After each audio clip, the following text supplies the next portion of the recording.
vlog! Welcome back to my vlog. Isa maganda at mainit at makulimlim na tanghali sa inyong lahat. Mula dito sa Lasa City. Grabe sing init din ngayon ng mga chikan. Chismisan galore na pinag-uusapan at pinagchichismisan ng mga active na mga chismos at mga chismosa sa social media. Nako, very hot seat talaga ngayon si Chelsea Manalo mga karag. Actually, nung isang araw pa to. Pero ngayon lang talaga umusok ang chika na to tungkol nga dito sa pagiging maldita. Pagiging ni Chelsea Manalo ba, yung isnabera, maarte, yung bang plastikada, ang daming mga negatibong binato kay Chelsea Manalo mga karag-karag. Kaya na paminupusal distraction look talaga ako dahil hindi ko kinaya yung mga paratang sa kanya doon sa nangyari sa Miss Universe Bohol 2025 na kung saan daming reklamong binato sa dating Miss Universe Philippines at Miss Universe Asia 2024 ba? Tama ba ako? Nakalimutan ko na, kitingnan nyo na yung pag minupusal na memory galore ko. Oy, yung pagiging arte daw ni Chelsea Manalo nawala sa lugar na hindi gumamit ng CR kasi naliliitan daw. Tapos yung mga pa-picture galore sa mga fans, bitaw. Ano daw yung pinag-aarte ni Chelsea Manalo? Bakit daw lumaki ang ulo? Nasaan daw yung pagiging humble nito? So marami namang dumipensa nito mga karag-karag at talagang anong tawag nito?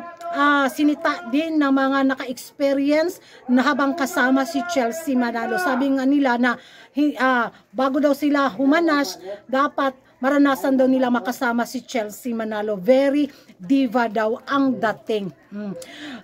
Ang nakakasaad lang kasi pati kulay ni Chelsea Manalo talagang binash nila. Kung gaano daw kasing itim ni Chelsea Manalo, ganun din daw kasing itim yung ugali nito. Ay, grabe. Hindi ko kinaya yung mga banatan galore mga karag-karag sa nangyari sa Miss Universe Bohol 2025. So, ano yung magiging reaction nyo? Dahil alam naman natin yung mga balita-balita noon na after makoronahan ni Atisa Manalo, unfollow galore yung mga yung mga dating beauty queen sa Miss Universe ni Chelsea Manalo. So sabi nga nila may pagka-attitude na daw talaga ang ugali nitong si Chelsea Manalo. So hinintay din na mga ibang mga chismos at mga chismosa ang side ng story sa nangyari sa Miss Universe Bohol sa team ni Chelsea Manalo maging kay Chelsea Manalo. Sabi nila wag daw manahimik si Chelsea Manalo sa issue na to dahil ikakasira daw ito ng kanyang reputasyon at pagiging Miss Universe Asia at pagiging Miss Universe Philippines 2024. Nako mga karag-karag, ano kaya yung magiging reaction ninyo dito nga sa nila paratang nila na attitude na maarte itong si si Chelsea Manalo.